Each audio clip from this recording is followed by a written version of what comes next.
ذیل میں 5 ایسے طریقے درج کیے جا رہے ہیں جو آرام کرنے کے فن سے آشنا ہونے میں مددگار ثابت ہوں گے۔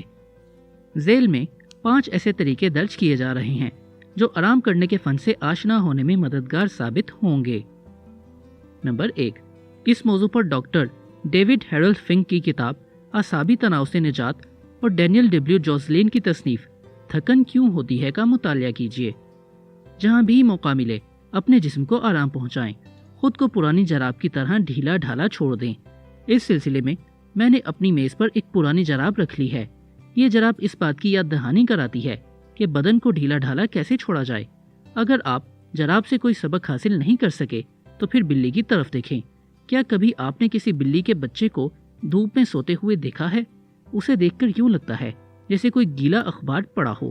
ہندوستان کے یوگی بھی اس خیال کے حامی ہیں کہ اگر آپ آرام کرنے کا فن سیکھنا چاہتے ہیں تو پھر بلی کی تقلید کریں۔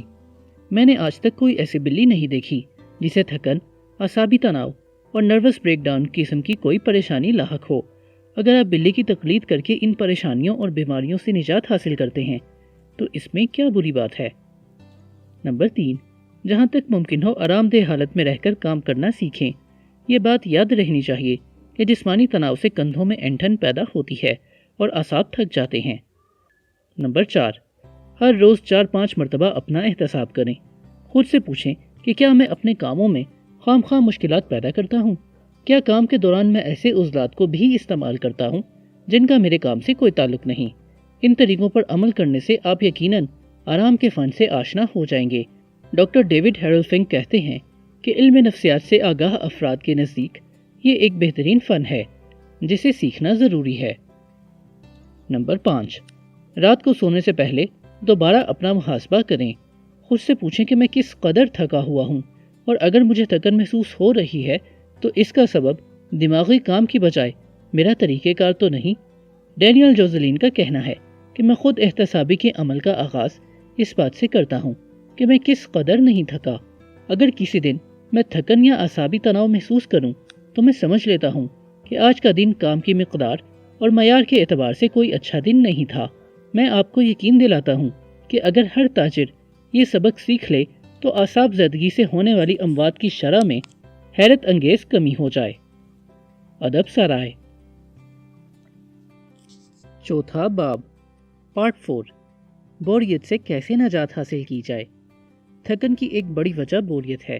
اس سلسلے میں آپ کو اسٹینوگرافر ایلس کی مثال دیتا ہوں۔ وہ ایک شب تھکی ہوئی گھر پہنچی۔ سر اور کمر میں شدید درد ہو رہا تھا۔ وہ آرام کرنا چاہتی تھی اور کھانا کھائے بغیر سونا چاہتی تھی، لیکن اس کی ماں نے کہا کہ بغیر کھائے سو جانے سے تو طبیعت اور خراب ہوگی۔ چنانچہ وہ مجبوراً کھانے کی میز پر جا بیٹھی۔ اتنے میں فون کی گھنٹی بجی۔ اس کے بوائے فرینڈ نے اسے کسی ڈانس کلب میں چلنے کی دعوت دی۔ اس دعوت کو ایلس نے قبول کر لیا۔ اس کی حالت میں ایک دم تبدیلی پیدا ہو گئی۔ وہ دوڑتی ہوئی گئی اور اپنا بہترین لباس پہن کر اپنے دوست کے ساتھ ڈانس کلب چلی گئی، جہاں وہ رات 3 بجے تک رقص کرتی رہی۔ جب وہ گھر واپس آئی تو ذرا بھی تھکی ہوئی نہیں تھی۔ وہ خود کو اس قدر پرسکون محسوس کر رہی تھی کہ اسے نیند کی بھی حاجت نہ رہی۔ 8 گھنٹے پہلے جب وہ دفتر سے لوٹی تھی تو کیا واقعی تھک چکی تھی؟ ہاں، وہ واقعی تھک چکی تھی، لیکن وہ اس لیے تھک گئی تھی کہ اسے دفتری کام سے بوریت محسوس ہوتی تھی، اور اسی بنا پر اس کی زندگی میں بھی بوریت کے سوا کچھ نہیں تھا۔ ایلس جیسی لاکھوں لڑکیاں، اور شاید آپ بھی ان میں سے ایک ہوں۔ یہ ایک مانی ہوئی حقیقت ہے کہ جسمانی محنت کی بجائے ہمارا جذباتی رویہ ہم میں تھکن پیدا کرنے کا سبب بنتا ہے۔ چند سال پہلے ڈاکٹر جوزف بارمیک نے ایک رپورٹ میں اپنے چند تجربات کا ذکر کیا، جس سے پتہ چلتا تھا کہ بوریت کس قدر تھکن کا باعث بن سکتی ہے۔ انہوں نے چند طلباء پر تجربات کیے، لیکن ان طلباء کو ان تجربات سے قطعاً کوئی دلچسپی نہیں تھی۔ ان تجربات کا نتیجہ یہ نکلا کہ طلباء تھکن، غنودگی، سر درد اور چڑچڑے پن کی شکایت کرنے لگے۔ ان میں سے بعض کو تبخیر معدہ کی شکایت ہو گئی۔ ان طلباء کا باقاعدہ طبی معائنہ کیا گیا تو یہ بات ثابت ہو گئی کہ ان کی شکایات وہم نہیں تھیں۔ اس معائنے سے یہ بات معلوم ہوئی کہ جب کوئی شخص بوریت محسوس کرتا ہے تو اس کے خون کا دباؤ کم ہو کر آکسیجن کی کم مقدار جذب کرنے لگتا ہے، لیکن جو ہی وہ شخص کوئی ایسا کام کرے جسے کر کے اسے خوشی اور مسرت حاصل ہو، تو اس کے برعکس جسمانی اعضاء صحیح طور پر کام کرنا شروع کر دیتے ہیں، جس سے وہ تمام شکایات دور ہو جاتی ہیں جو بوریت محسوس کرنے والے شخص کو ہو سکتی ہیں۔ جب کوئی شخص دلچسپ اور اپنا پسندیدہ کام کرتا ہے تو کبھی تھکن محسوس نہیں کرتا۔ ابھی حال ہی میں کینیڈا گیا۔ میں وہاں ٹراؤٹ مچھلی کا شکار کرنے کی غرض سے گیا تھا۔ مچھلی کے شکار کے لیے مجھے دور دور تک جانا پڑتا تھا۔ بعض اوقات اونچے اونچے پہاڑوں پر چڑھنا پڑتا، گھنی اور خاردار جھاڑیوں، گھاٹیوں اور کھائیوں کو عبور کرنا پڑتا۔ میں سارا دن شکار کرنے کی غرض سے یوں ہی مارا مارا پھرا کرتا، لیکن اس کے باوجود کبھی تھکاوٹ محسوس نہیں کی۔ کیوں؟ اس لیے کہ مجھے کامیاب ہونے کے احساس نے کوئی غیر ضروری بات سوچنے کا موقع ہی نہیں دیا۔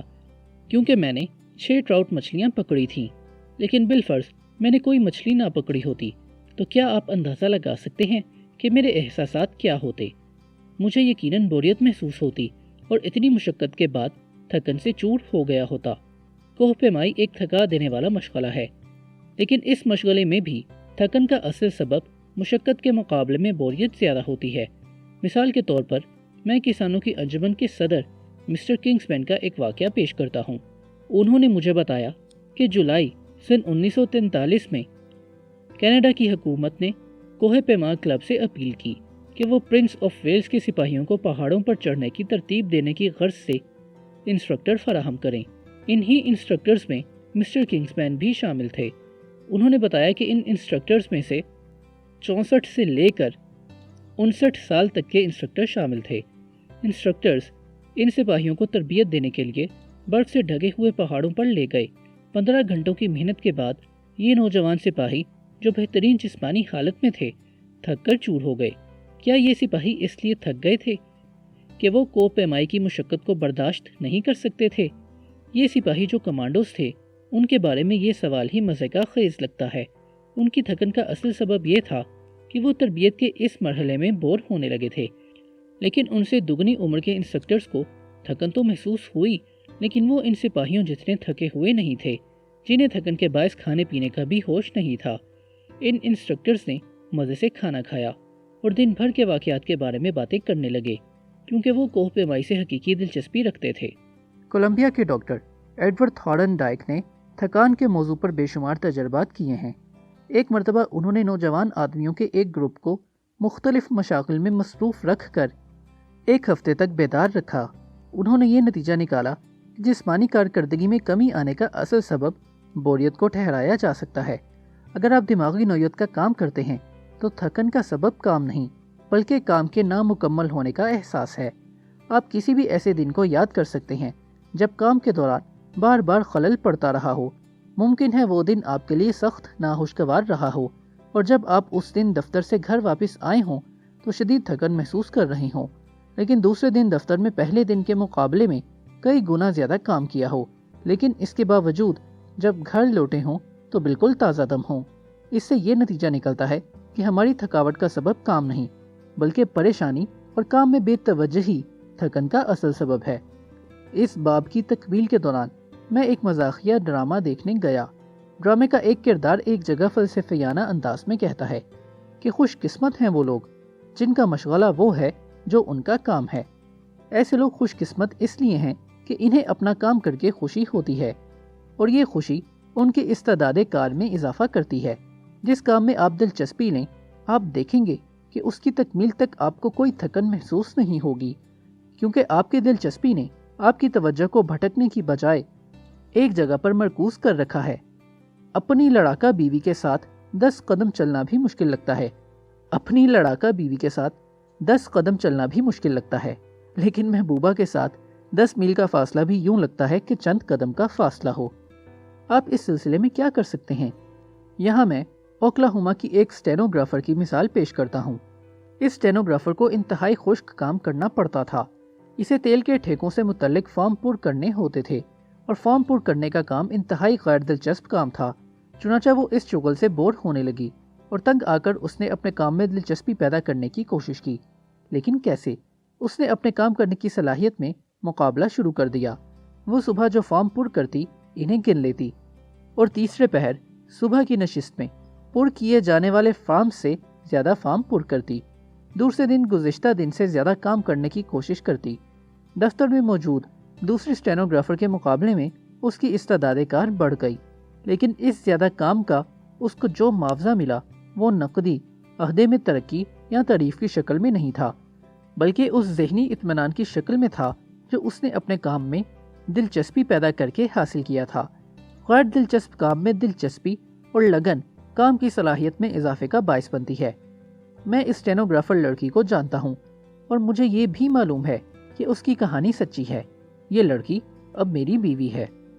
ریڈیو کے مشہور تبصرہ نگار ایچ پی کالٹن بورن نے بتایا کہ میں نے اپنے خشک اور بے مزہ کام میں کس طرح دلچسپی پیدا کی۔ انہوں نے بتایا کہ جب میں سائیکل پر انگلستان کا چکر لگانے کے بعد پیرس پہنچا تو بالکل مفلس ہو چکا تھا، چنانچہ میں نے اپنا ایک کیمرہ گروی رکھوا کر کچھ رقم حاصل کی اور اخبار میں ملازمت کے لیے اشتہار دے دیا۔ جلد ہی مجھے ایک ادارے میں ملازمت مل گئی۔ مجھے فرانسیسی زبان کی کوئی شدھ بدھ نہ تھی، لیکن اس کے باوجود سیلز مینی کے پہلے ہی سال میں نے $5000 کمائے اور مجھے اس سال کے بہترین سیلز مین کا اعزاز دیا گیا۔ کالٹن بورن کہتے ہیں کہ اس تجربے نے مجھے جو کچھ سکھایا اس کے سامنے ہارورڈ یونیورسٹی میں تعلیم حاصل کرنا بھی کوئی اہمیت نہیں رکھتا۔ اس تجربے سے مجھے ایک فرانسیسی کے ذہنی رجحانات کا پتہ چلانے کا موقع ملا۔ بعد میں جب میں ریڈیو پر تبصرہ نگاری کرنے لگا تو میرا یہ تجربہ بہت کام آیا۔ آپ دریافت کر سکتے ہیں کہ جب کالٹن بورن فرانسیسی زبان ہی نہیں جانتا تھا تو وہ کیسے ایک کامیاب سیلز مین بن گیا۔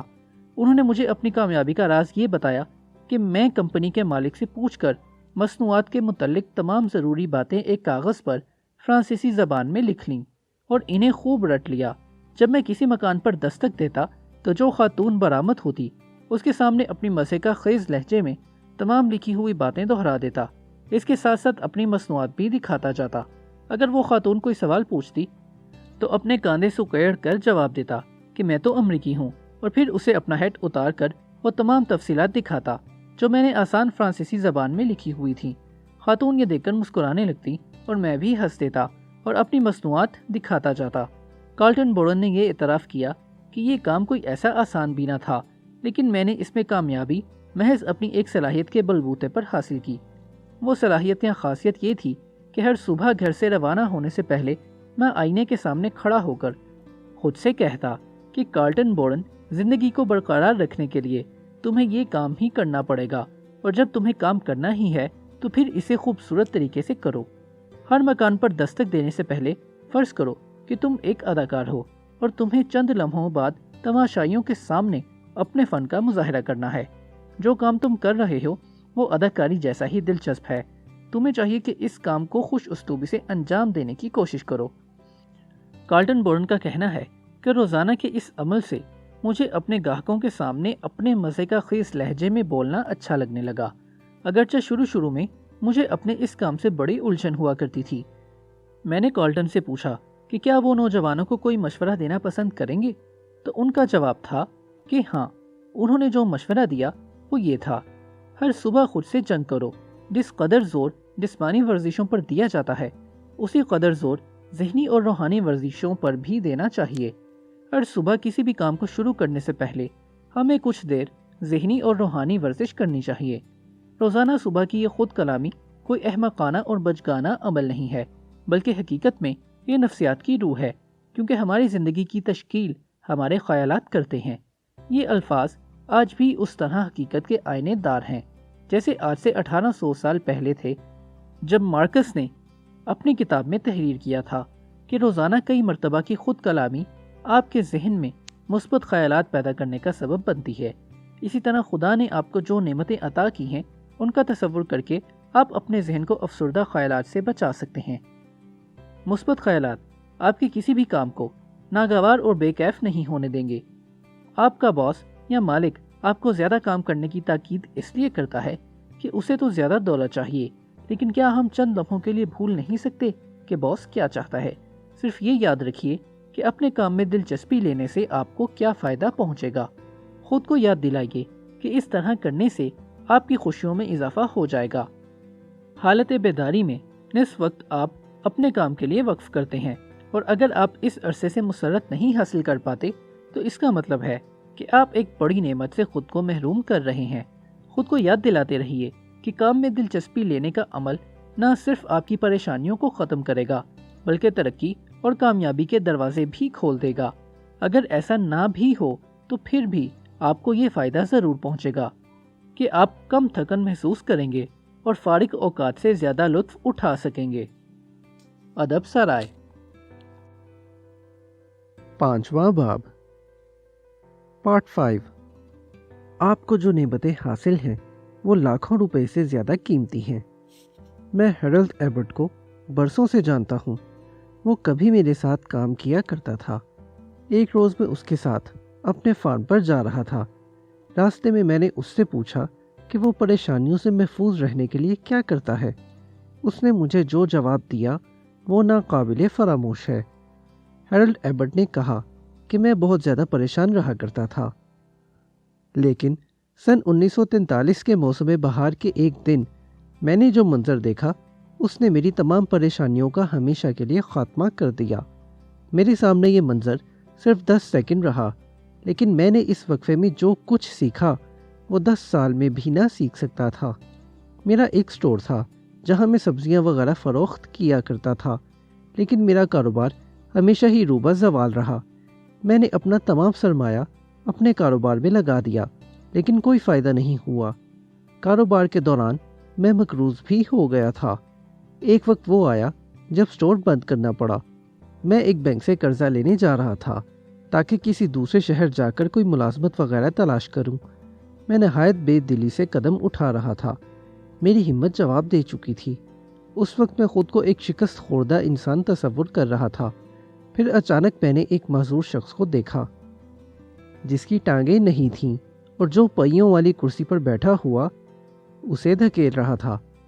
وہ جب سڑک پار کر کے میرے قریب سے گزرا تو ایک لمحے کے لیے اس کی اور میری آنکھیں چار ہوئیں۔ اس نے نہایت خوش دلی سے کہا، صبح بخیر جناب، آج کی صبح کس قدر خوشگوار ہے۔ اس نے یہ جملہ نہایت ہی خلوص اور محبت سے کہا تھا۔ میں نے اس شخص کو بغور دیکھا تو مجھے احساس ہوا کہ میں اس شخص کے مقابلے میں کس قدر خوش قسمت اور دولت مند شخص ہوں۔ خدا نے مجھے 2 ٹانگوں سے نوازا ہے۔ میں بآسانی چل پھر سکتا ہوں۔ مجھے اپنے افسردہ خیالات پر ندامت ہونے لگی۔ میں نے سوچا کہ اگر ایک اپاہج شخص اتنی خوش دلی اور اعتماد سے زندگی بسر کر سکتا ہے تو میری حالت تو اس سے بدرجہ بہتر ہے۔ چنانچہ مجھے اس کے مقابلے میں زیادہ خوش و خرم اور پر اعتماد ہونا چاہیے۔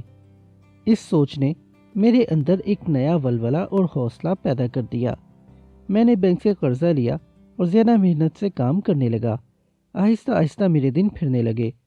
اب میں نے اپنے غسل خانے کے آئینے پر یہ الفاظ تحریر کر رکھے ہیں جنہیں میں روزانہ دیکھتا ہوں، اور ہر روز توانائی کی ایک نئی لہر سینے میں دوڑتی محسوس ہوتی ہے۔ میں نے آئینے پر جو الفاظ تحریر کیے ہیں وہ یہ ہیں: میں اداس تھا کہ میرے پاس جوتے نہیں ہیں، لیکن بازار میں ایک شخص دیکھا جس کے پاؤں نہیں تھے۔ ایک بار میں نے ایڈی ریکن بیکر سے، جس نے چھوٹی کشتی پر بحر اوقیانوس عبور کیا، دریافت کیا کہ بحر اوقیانوس کی اس مہم سے اس نے جو سب سے بڑا سبق سیکھا وہ کیا تھا۔ اس نے جواب دیا کہ بحریہ اوقیانوس کو چھوٹی کشتی سے عبور کرنا ایک ہولناک تجربہ تھا۔ میں نے اس ہولناک تجربے سے جو سیکھا وہ یہ کہ اگر آپ کو پیٹ بھر کر روٹی اور تازہ پانی مل جائے تو پھر کسی شکایت کی کوئی گنجائش باقی نہیں رہتی۔ ایک مرتبہ رسالہ ٹائم میں ایک سارجنٹ کے بارے میں مضمون شائع ہوا جو بم کا ایک ٹکڑا گلے میں لگنے سے اس قدر زخمی ہو چکا تھا کہ اسے 7 مرتبہ خون دینا پڑا۔ اس نے ایک کاغذ پر یہ لکھ کر اپنے ڈاکٹر سے پوچھا کہ کیا میں زندہ بچ جاؤں گا؟ ڈاکٹر نے جواب دیا ہاں۔ اس نے پھر لکھا کہ کیا میں بات چیت کر سکوں گا؟ ڈاکٹر نے اس بار بھی اسبات میں جواب دیا۔ اس پہ زخمی سارجنٹ نے لکھا کہ اب اس میں پریشانی کی کون سی بات ہے؟ آپ خود سے بھی پوچھئے کہ بھلا پریشان رہنے کی کیا وجہ ہے۔ آپ کو یقیناً معلوم ہو جائے گا کہ آپ کی پریشانی کس قدر بلا جواز اور بے معنی ہے۔ زندگی میں 90% باتیں درست اور 10% غلط ہوتی ہیں۔ اگر آپ خوش رہنا چاہتے ہیں تو آپ کو صرف یہ کرنا ہوگا کہ آپ اپنے پیش نظر صرف ان 90% باتوں کو یاد رکھیں جو درست ہیں اور باقی 10% باتوں کو فراموش کر دیں۔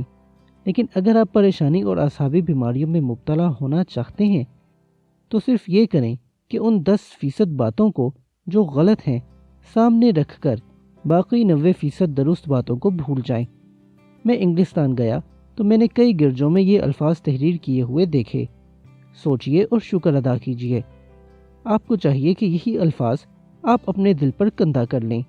آپ ان نعمتوں کے بارے میں سوچئے جو میسر ہیں اور پروردگار عالم کا شکریہ ادا کیجئے۔ گلیورز ٹریولز نامی کتاب کا مصنف جوناتھن سوئفٹ اس درجہ قنوطی تھا اور اپنے وجود سے اتنا بیزار تھا کہ اپنی سالگرہ پر سیاہ ماتمی لباس پہن کر پورے دن فاقے سے گزار دیا کرتا تھا۔ لیکن اس ادیب نے بھی زندگی میں مسرت اور سکون کی تعمیری قوتوں کی تعریف کی ہے۔ وہ کہتا ہے کہ غذا، سکون اور خوشی دنیا کے بہترین معالج ہیں۔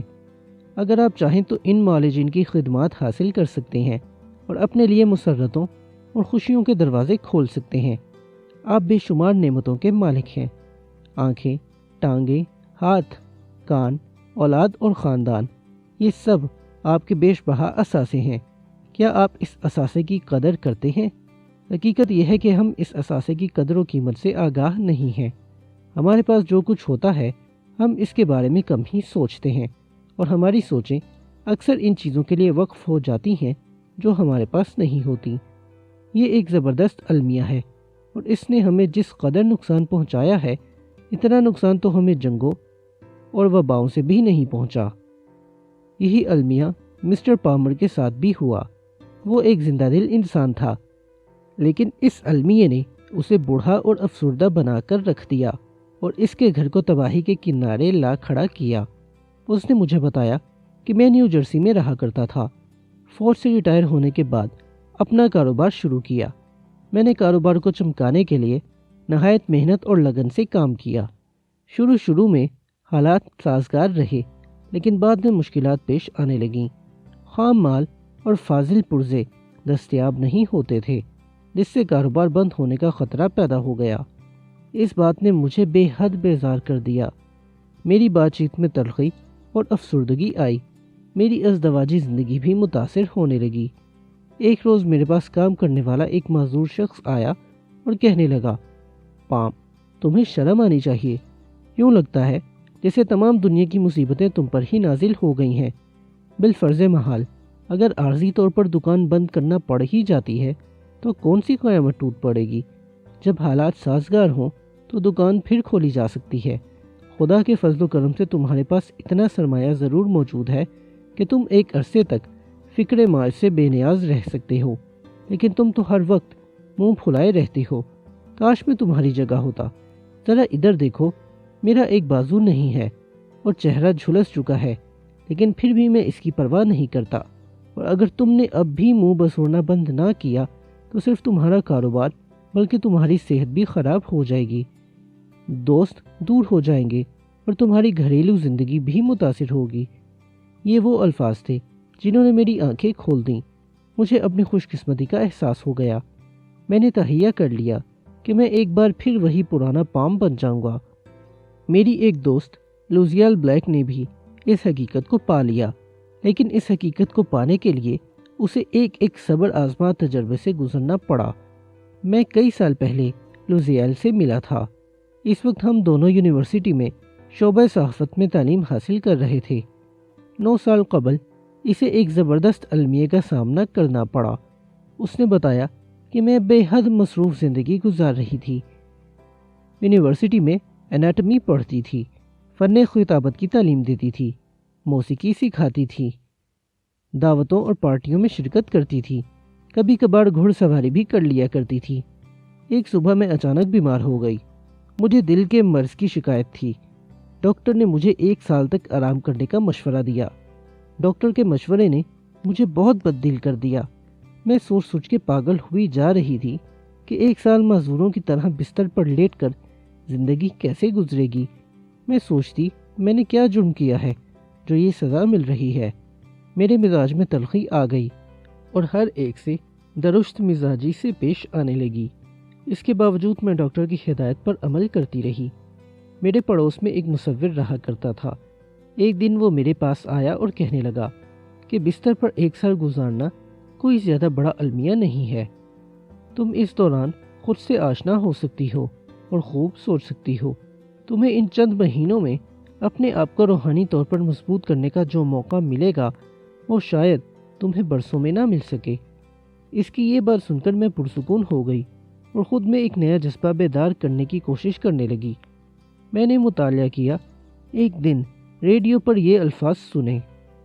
تبصرہ نگار کہہ رہا تھا کہ تم صرف اس کا اظہار کرتی ہو جو تمہارے شعور میں ہے۔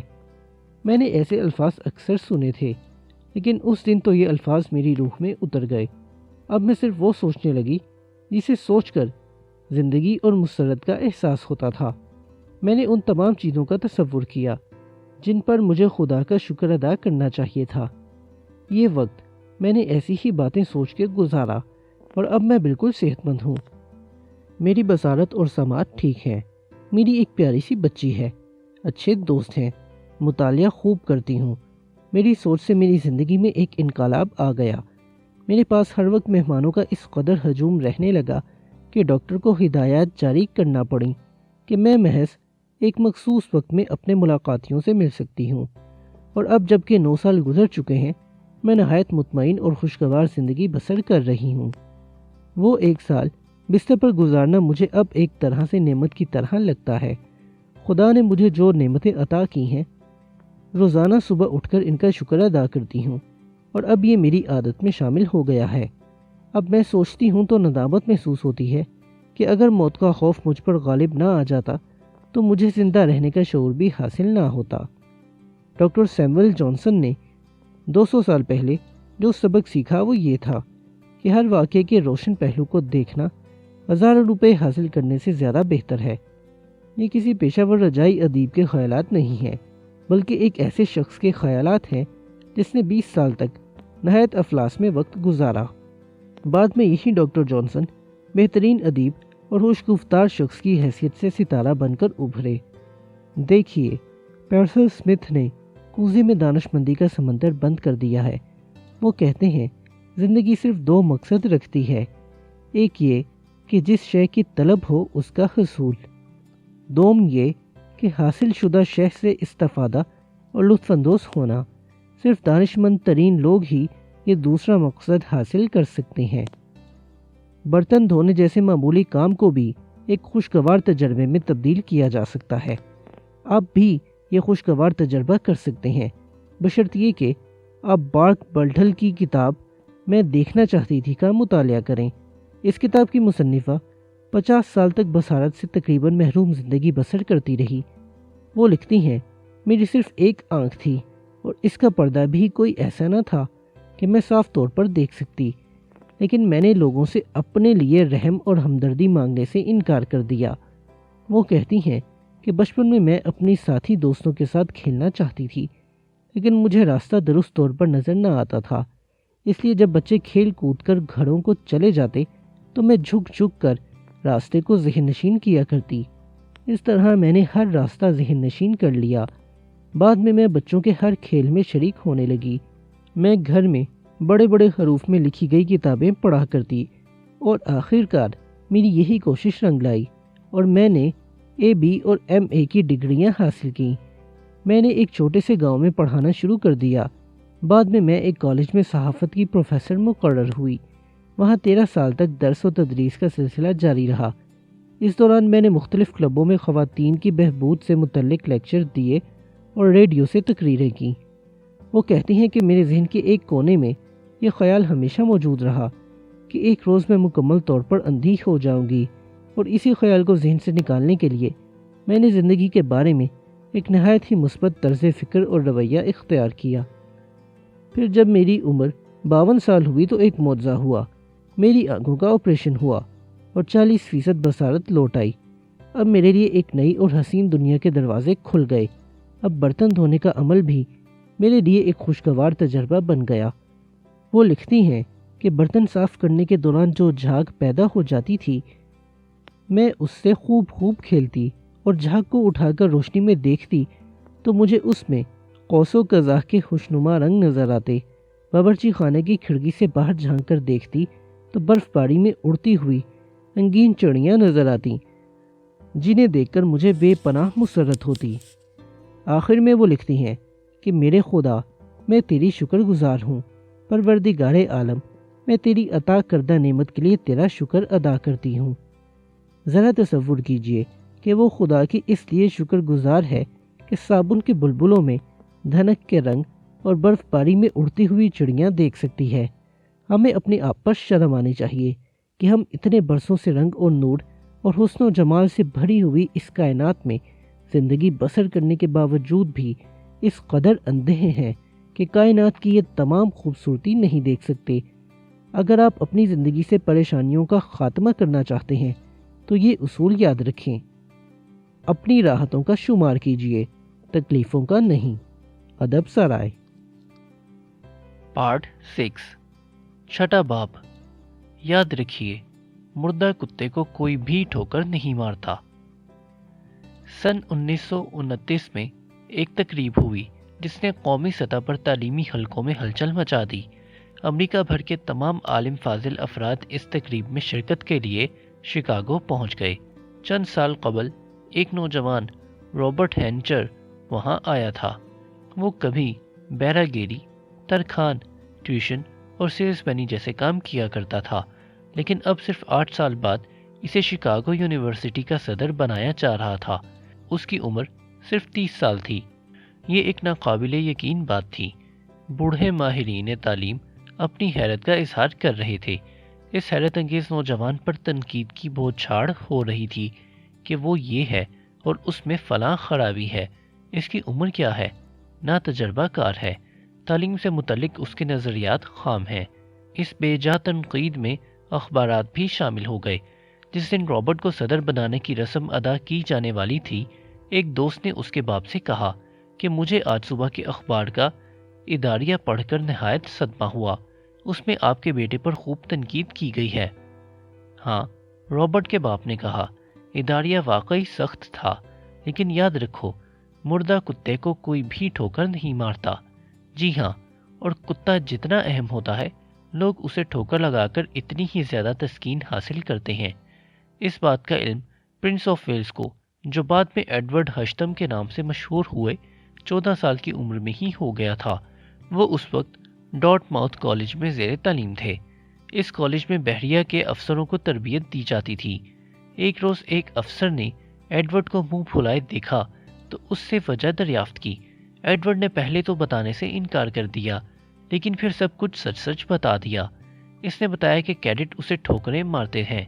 کالج کے کموڈور نے سب طلباء کو اکٹھا کیا اور کہا کہ شہزادے نے کسی کی شکایت تو نہیں کی ہے، تاہم میں یہ معلوم کرنا چاہتا ہوں کہ آپ شہزادے سے یہ بدسلوکی کیوں کرتے ہیں۔ پہلے تو سب خاموش بیٹھے رہے، پھر ایک کیڈٹ اٹھا اور کہنے لگا کہ ہم ایسا اس لیے کرتے ہیں کہ جب ہم کمانڈر اور کپتان بن کر شاہی بحریہ میں جائیں گے تو یہ کہہ سکیں گے کہ ہم وہ ہیں جنہوں نے بادشاہ کو بھی ٹھوکریں ماری ہیں۔ چنانچہ جب آپ پر ٹھوکریں برس رہی ہوں اور تنقید کی بوچھاڑ ہو رہی ہو تو صرف یہ یاد رکھیے کہ ایسا کرنے والا شخص محض اپنی ہمت کے مجروح احساس کی تسکین کر رہا ہے۔ اس کا مطلب یہ ہے کہ آپ کوئی ایسا کام کر رہے ہیں جسے دوسروں کی توجہ حاصل ہو سکتی ہے، یا یہ کام دوسروں کے لیے اہم بھی ہو سکتا ہے۔ بہت سے لوگ اپنے سے زیادہ تعلیم یافتہ اور کامیاب لوگوں کے ساتھ برا رویہ اختیار کیے رکھتے ہیں۔ اس عمل سے وہ صرف وحشیانہ تسکین حاصل کرنا چاہتے ہیں، کیونکہ وہ سوچتے ہیں کہ ہم ایسے کیوں نہیں ہیں۔ جب میں کتاب کا یہ باب تحریر کر رہا تھا تو مجھے ایک عورت کا خط ملا، جس میں نجات دہندہ فوج کے بانی جنرل ولیم بوتھ کو بہت برا شخص ثابت کیا گیا تھا۔ دراصل میں نے اپنی ایک ریڈیائی تقریر میں جنرل موصوف کی خاصی تعریف کی تھی، اور اس عورت نے یہ تعریف سن کر ہی مجھے خط لکھا تھا کہ جنرل بوتھ نے اس رقم میں سے غبن کیا ہے جو نادر لوگوں کی امداد کے لیے جمع کرائی گئی تھی۔ یہ الزام بالکل ہی احمقانہ تھا، لیکن اس عورت کو تو سچائی کی تلاش تھوڑی تھی۔ وہ محض جنرل جیسے اعلیٰ عہدے پر فائز شخص کو اپنی لعنت ملامت کا نشانہ بنا کر ایک نہایت گھٹیا قسم کی تسکین حاصل کرنا چاہتی تھی۔ میں نے اس خط کو ردی کی ٹوکری کے حوالے کیا اور خدا کا شکر ادا کیا کہ میری شادی اس عورت سے نہیں ہوئی۔ اس عورت کے خط سے مجھے جنرل بوتھ کے بارے میں کوئی بات معلوم نہیں ہوئی، بلکہ اس سے خود اس عورت کے کردار کا ایک گوشہ نمایاں ہو گیا۔ شوپنہار نے تو برسوں پہلے ہی کہہ دیا تھا کہ پست ذہن لوگ عظیم شخصیات کی خامیوں پر بے حد خوش ہوتے ہیں۔ کوئی شخص مشکل ہی یقین کرے گا کہ ییل کے صدر کا بھی اسی زمرے میں شمار کیا جاتا تھا۔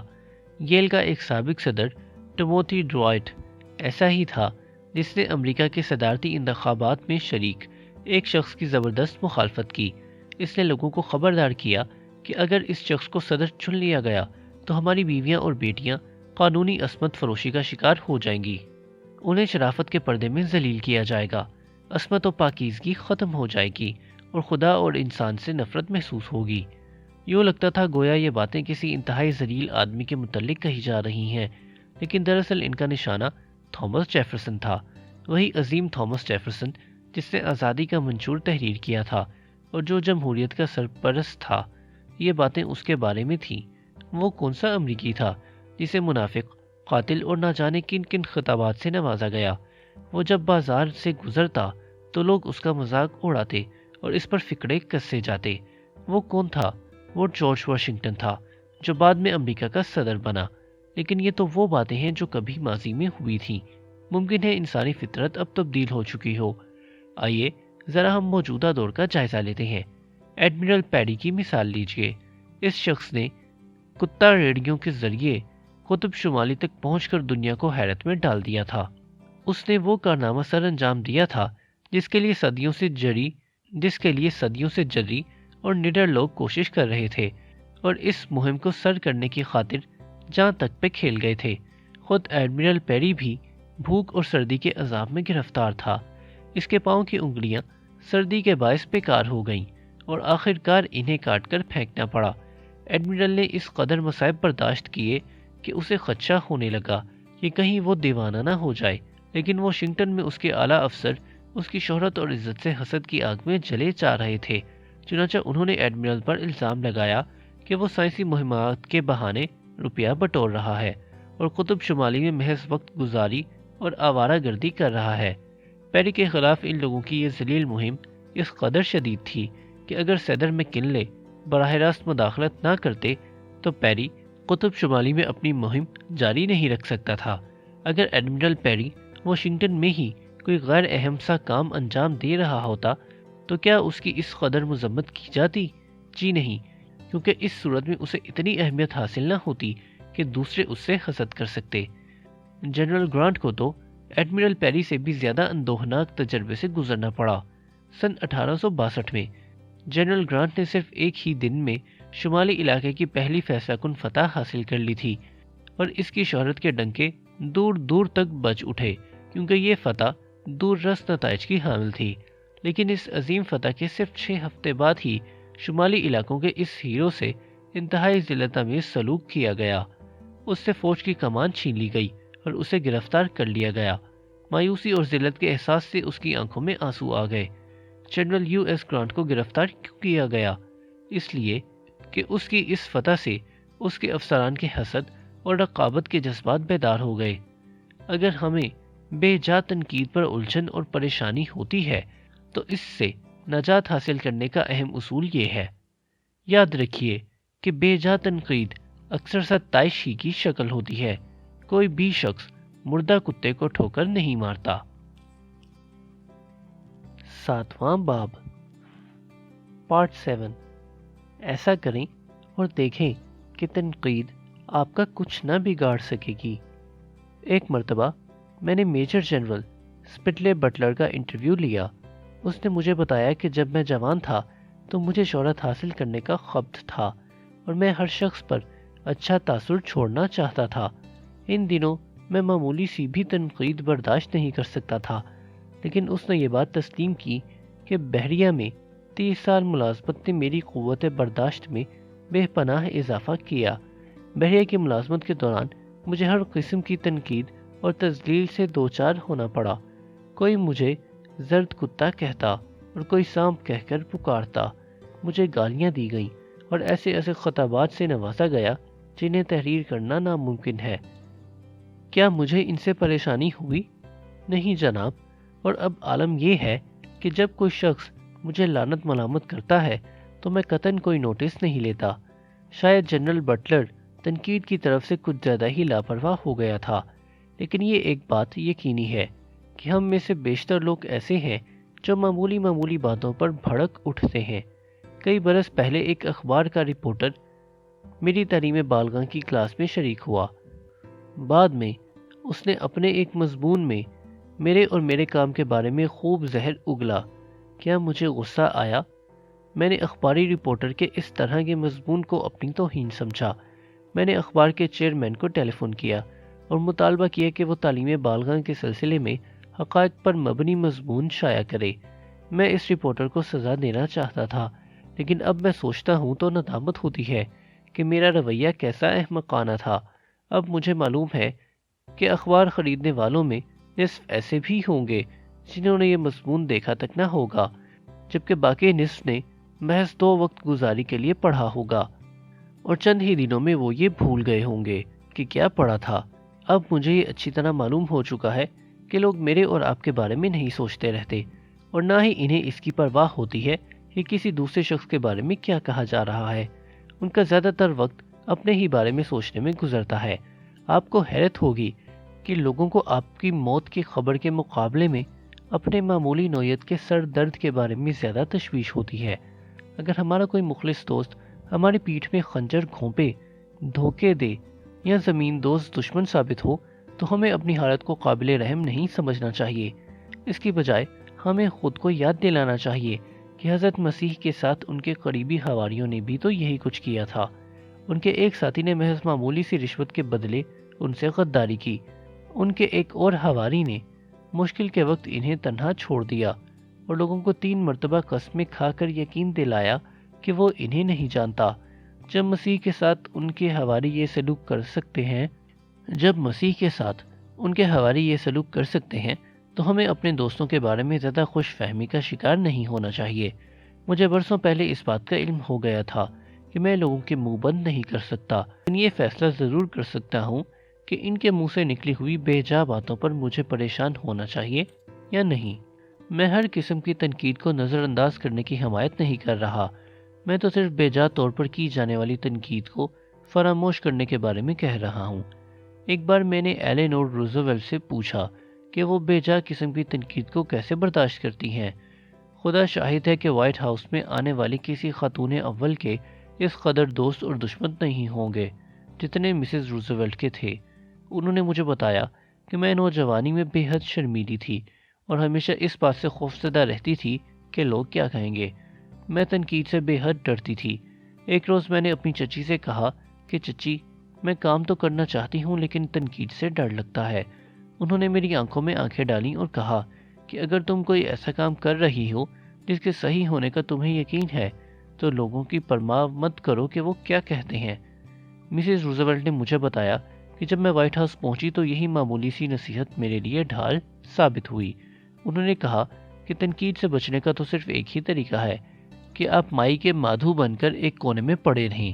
اگر آپ سمجھتے ہیں کہ آپ صحیح راستے پر ہیں تو بے خوف ہو کر اپنے کام میں مگن رہیے۔ اگر آپ کچھ نہیں کریں گے تب بھی لوگ تنقید کرتے رہیں گے۔ لوگ تو ہر 2 صورتوں میں تنقید کریں گے۔ میں نے امریکن انٹرنیشنل کارپوریشن کے صدر میتھیو سے ایک بار دریافت کیا کہ کیا تنقید اور نکتہ چینی انہیں پریشان کرتی ہے۔ ہاں، انہوں نے جواب دیا۔ ابتدا میں بہت حساس ہوا کرتا تھا۔ میری یہ خواہش ہوتی تھی کہ میرے ادارے کے تمام ملازمین مجھے اچھا سمجھیں، لیکن جب اس کے برعکس ہوتا تو میں پریشان ہو جاتا۔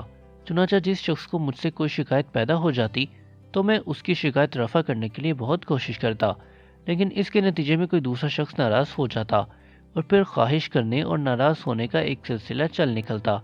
آخر میں اس نتیجے پر پہنچا کہ ہر شخص کو خوش رکھنا میرے بس سے باہر ہے۔ میں نے اپنے آپ سے کہا کہ اگر مجمع میں میرا سر زیادہ بلند ہوگا تو لوگ تنقید کریں گے، چنانچہ مجھے اس کا عادی ہو جانا چاہیے۔ اس کے بعد میں نے معمول بنایا جہاں تک ممکن ہو بہتر طور پر کام کرتا، لیکن اس کے باوجود اگر نکتہ چینی جاری رہتی تو میں تنقید کی بوچھاڑ سے بچنے کے لیے اپنا چھاتا تان لیتا۔ ڈیمز ٹیلر مشہور موسیقار تھا۔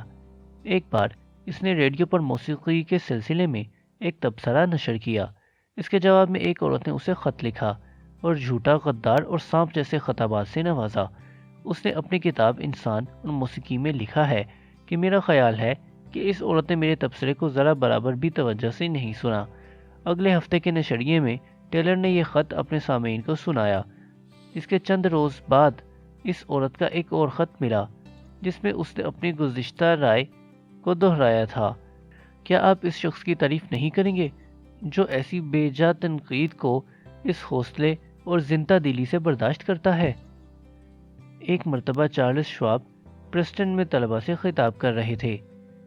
انہوں نے اعتراف کیا کہ میں نے اپنی زندگی کا اہم ترین سبق ایک بوڑھے جرمن سے سیکھا ہے جسے اس کے ساتھی کارکنوں نے دریا میں پھینک دیا تھا، اور جب یہ بوڑھا کیچڑ اور پانی میں لت پت میرے دفتر میں پہنچا تو میں نے اس سے دریا میں پھینکے جانے کا سبب دریافت کیا۔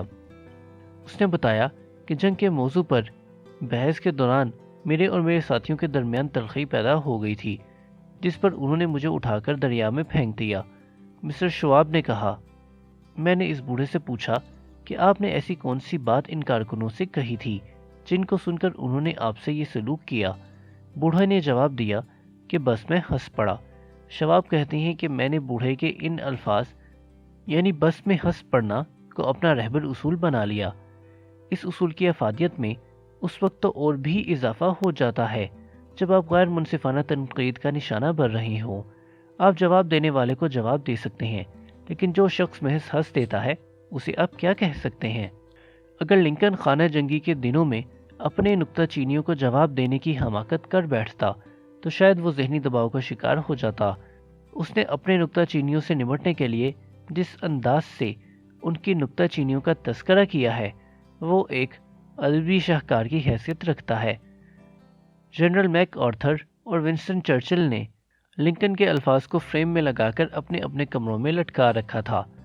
لنکن کے الفاظ ہیں، اگر میں خود پر کی جانے والی نکتہ چینی کا جواب دینے کی بجائے اس نکتہ چینی کا صرف مطالعہ شروع کر دوں تو پھر میں کچھ اور نہیں کر سکتا۔ میں ہر ممکن طور پر اپنے کاموں کو بہترین طریقے سے انجام دینے کی کوشش کرتا ہوں اور چاہتا ہوں کہ مرتے دم تک اسی اصول پر عمل کرتا رہوں۔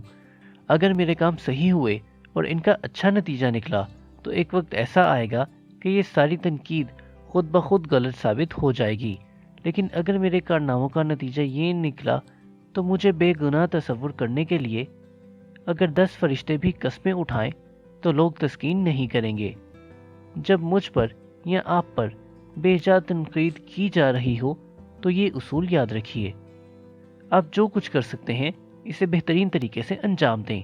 ایسے میں اگر نکتہ چینی کی جاتی ہے تو پھر نکتہ چینی کی بوچھاڑ سے بچنے کے لیے اپنا چھاتا تان لیں۔ ادب سرائے۔